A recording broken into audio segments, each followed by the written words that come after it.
नमस्कार, मैं गौरी सेमवाल। बीते शुक्रवार यानी 24 अप्रैल 2026 की रात देहरादून के लिए परीक्षा की रात थी। राजधानी के आसमान में सन्नाटा और सड़कों में अंधेरा, क्योंकि यहां आयोजित की गई थी भव्य नागरिक सुरक्षा air red blackout mock drill. रात के ठीक 10:05 में जैसे ही सायरन गूंजा, देहरादून के प्रमुख क्षेत्र घंटाघर, रायपुर, आराघर और आईएसबीटी जैसे क्षेत्रों में ब्लैकआउट कर दिया गया। अगले 30 मिनट यानी 10:35 तक बिजली काट दी गई, ताकि युद्ध जैसे आपातकालीन स्थितियों में नागरिक सुरक्षा की तैयारियों को परखा जा सके। नमस्कार दोस्तों, मैं विवान भोग इस समय देहरादून से लाइव हूँ। आज जिला प्रशासन द्वारा नागरिक के लिए मॉक ड्रिल कराई जा रही है। यह मॉक ड्रिल 4 स्थानों में होगी: डील, रायपुर, घंटाघर, आराघर और आईएसबीटी। मैं इस समय आईएसबीटी से लाइव हूँ और आप जैसे देख सकते हैं कि मेरे पीछे बहुत सारे सिविल डिफेंस के लोग हैं। देहरादून में शुक्रवार रात एयर रेड और ब्लैकआउट मॉक ड्रिल सफलतापूर्वक आयोजित की गई।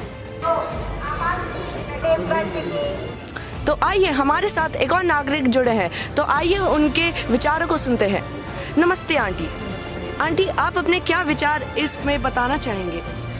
हम यही बताएंगे, हमारी सुरक्षा के लिए हो रहा है और ये सरकार की तरफ से किया जा रहा है, जिससे कि हमें पता रहे मॉक ड्रिल चल रही है।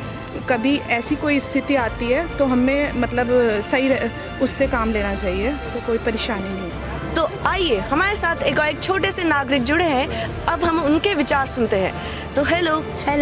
आपको कैसा लग रहा है कि अभी ये मॉक ड्रिल जो जिला प्रशासन द्वारा नागरिकों के लिए कराई जा रही है, उसमें आप अपने क्या विचार बोलना चाहेंगे? ये मॉक ड्रिल जो है, ये हमारे जो गवर्नमेंट ने की है वो एक अच्छी बात है, क्योंकि इससे जो लोग हैं वो अवेयर हो जाते हैं इमरजेंसी केसेस में। जैसे कि अगर रियल लाइफ में मिसाइल गिर गई तो कैसे अपने आप को बचाना और कैसे दूसरों को भी बचाना है। ओके, तो आपको अभी कैसा फील हो रहा है? डर लग रहा है या अच्छा लग रहा है? वो तो अभी मन ही नहीं बता रहा है। वैसे इसमें डरना नहीं है, क्योंकि ये जो है ये अभी मॉक ड्रिल है। अगर असली में है तभी डरना है। अच्छा, थैंक यू। वेलकम। रात 10:05 से 10:30 तक आईएसबीटी, घंटाघर, आराघर और रायपुर क्षेत्रों में करीब 30 मिनट के लिए पूरी तरह ब्लैकआउट किया गया। जैसे ही अलर्ट जारी हुआ, शहर में सायरन बजने लगे और कुछ ही पलों में चारों ओर अंधेरा छा गया। तो देखो, जैसे कि आप देख सकते हैं, ये दोबारा सायरन बज चुका है और इससे ये पता चलता है कि ये जो ब्लैकआउट है ये खत्म हो चुका है और अब सुरक्षा बनी रही।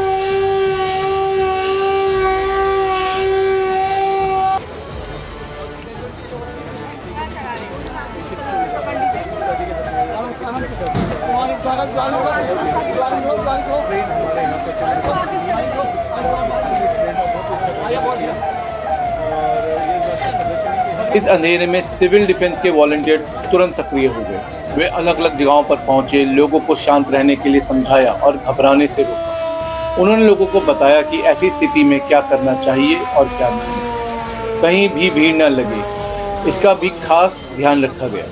मॉक ड्रिल के दौरान आईएसबीटी क्षेत्र में बम विस्फोटक की काल्पनिक स्थिति बनाई गई। इसमें कई लोगों के घायल होने की स्थिति दिखाई गई। ऐसे समय में सिविल डिफेंस की टीम ने तुरंत मदद शुरू करी। घायलों को संभाला गया, उन्हें सुरक्षित स्थानों तक पहुंचाया गया और एम्बुलेंस तक पहुंचने में मदद की गई। पूरे समय सिविल डिफेंस के वॉलंटियर लोगों के बीच रहकर उनका हौसला बढ़ाते गए। तो इस तरह एनडीआरएफ से ये सुरक्षा प्रदान की जाती है। आप जैसे देख सकते हैं कि कितने सारे लोग मदद कर रहे हैं एनडीआरएफ से। पूरी स्थिति पर नजर रखी जा रही थी और सभी एजेंसियां आपस में संपर्क में थी।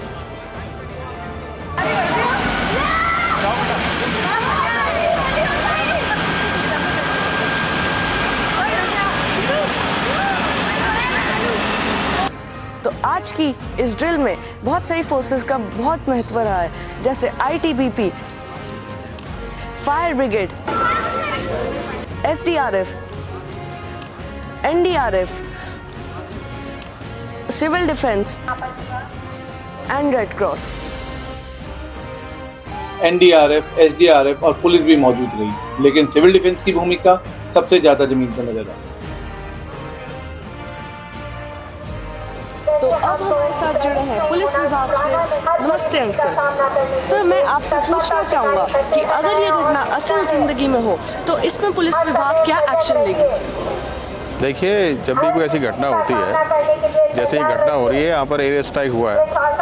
एयर स्ट्राइक में ऊपर से बम्बार्डमेंट हुआ है। Shri doctor PVK Prasad IPS, director general home guard and civil defence Uttarakhand ने सभी वॉलंटियर्स की सराहना की और उन्हें इसी तरह सेवा भाव से काम करते रहने के लिए प्रेरित किया।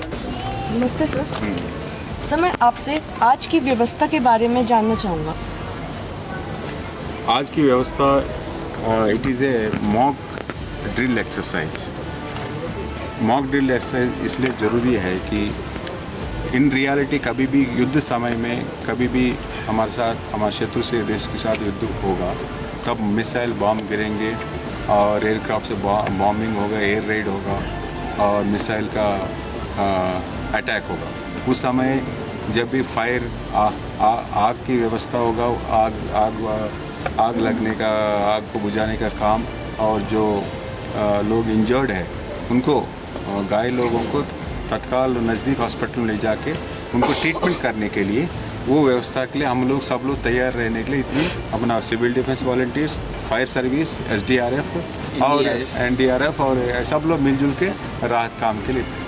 ये जब सिविल डिफेंस 1968 में बना हुआ है, तब SDRF NDRF नहीं था। अब सब लोग बहुत अच्छी व्यवस्था हो गई है। ये ड्रिल इसलिए ज़रूरी है, बिना ड्रिल के थोड़ा हम एक प्रैक्टिकल एक्सरसाइज हो गया। इस प्रैक्टिकल एक्सरसाइज के तहत तो हम थोड़ा अलर्ट में रहेंगे, पब्लिक को भी अलर्ट में करेंगे। ठीक है, थैंक यू। खड़ी है NDRF टीम। नमस्ते सर। नमस्कार। सर मैं आपसे पूछना चाहूँगा कि NDRF टीम में इस ब्लैकआउट में इसका क्या सहयोग रहा है? NDRF टीम का मेन आफ्टर बम्बार्डमेंट के बाद जो यहाँ पे मतलब नुकसान हुआ है, इसमें search and rescue operation conduct किया गया था यहाँ पे। इसमें हमने जो है विक्टिम्स को, जो मतलब घायल थे, जो मतलब ज़्यादा गंभीर घायल थे, कुछ हल्के घायल थे, तो सभी को जो है हमने सर्च एंड रेस्क्यू ऑपरेशन के दौरान उनको ढूंढा और उनको सुरक्षित निकाला, बाहर निकाला और उनको फिर आगे फर्दर ट्रीटमेंट के लिए आगे हॉस्पिटल भेजा। अब हमारे साथ मीडिया प्रभारी सर जुड़े हैं। नमस्ते सर। सर मैं आपसे जानना चाहूँगा कि मीडिया में इस मॉक ड्रिल का बताने का क्या सहयोग रहा है? देखो, ऐसे बोलते हैं ना, जैसे एवरीथिंग नीड्स अ प्रैक्टिस। तो आज हमने मॉक ड्रिल में एक ऐसी प्रैक्टिस करी है जिससे कि कभी भी कोई आपदा आ जाए या कोई युद्ध हो जाए तो उसमें कोई भी लोग घबराए नहीं। तो मीडिया का एक बहुत बड़ा कार्य ये है कि सब लोगों को सही तरीके की जानकारी प्राप्त हो, किसी को ऐसी जानकारी तब तक रिलीज़ ना हो जिससे कि लोग घबरा जाएँ। और नमस्कार, मेरा नाम है प्रदीप गौड़ और मैं प्रधानाचार्य हूँ एडिफाई वर्ल्ड स्कूल का।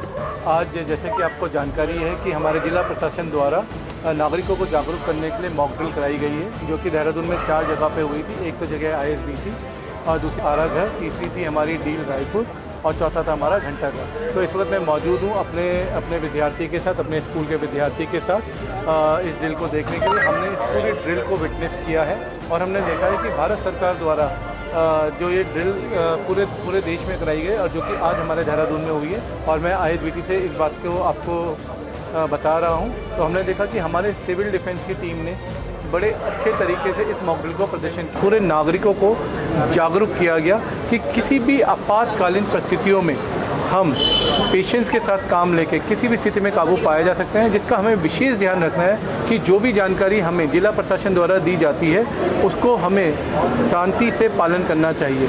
जैसे कि इसमें बताया है कि कभी भी अगर आपातकालीन स्थिति हो और ब्लैकआउट हो तो उस टाइम पे हमें पूरा ब्लैकआउट करके सिंपल टॉर्च का इस्तेमाल करना चाहिए।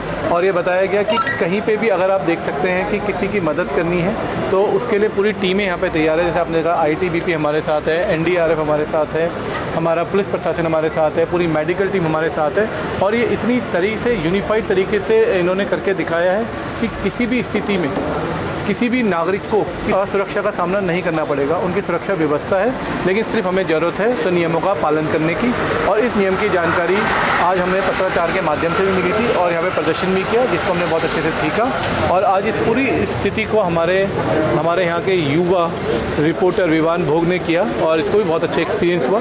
और मैं आप सबको कहना चाहता हूँ कि अपने बच्चों को भी आप जो है अलग अलग स्किल सिखाएं, जिसमें मॉक ड्रिल्स आती हैं, सिविल डिफेंस आती हैं, और बच्चों को खूब अच्छे से ट्रेनिंग देने की बहुत ज़रूरत है। तो इसके लिए बहुत बहुत धन्यवाद आप सबका। और मैं चाहता हूँ कि आप सब सारे नियमों का पालन करें और हमेशा सरकार के द्वारा दी गई जानकारी, जिला प्रशासन द्वारा दी गई जानकारी का आप ज़रूर पालन करें।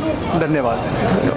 यह मॉक ड्रिल हमें सिखाती है कि आपात स्थिति में घबराना नहीं चाहिए, और यह भी दिखाती है कि सिविल डिफेंस की टीम हर समय हमारी मदद के लिए तैयार रहती है। धन्यवाद। लोकल पुलिस और फायर ब्रिगेड ने मोर्चा संभाला हुआ था, वहीं रेड क्रॉस, जिला मेडिकल टीम और 108 आपातकालीन सेवाओं की एम्बुलेंस ने घायलों की मदद करने के लिए अलर्ट मोड पर थी। इस अभ्यास का सीधा मकसद था आपातकाल में कम से कम नुकसान और सुरक्षा का पुख्ता इंतजाम। इस ड्रिल में तालमेल का अद्भुत नज़ारा देखने को मिला। सिविल डिफेंस के साथ एनडीआरएफ, एसडीआरएफ और आईटीबीपी के जवान मुस्तैद दिखे।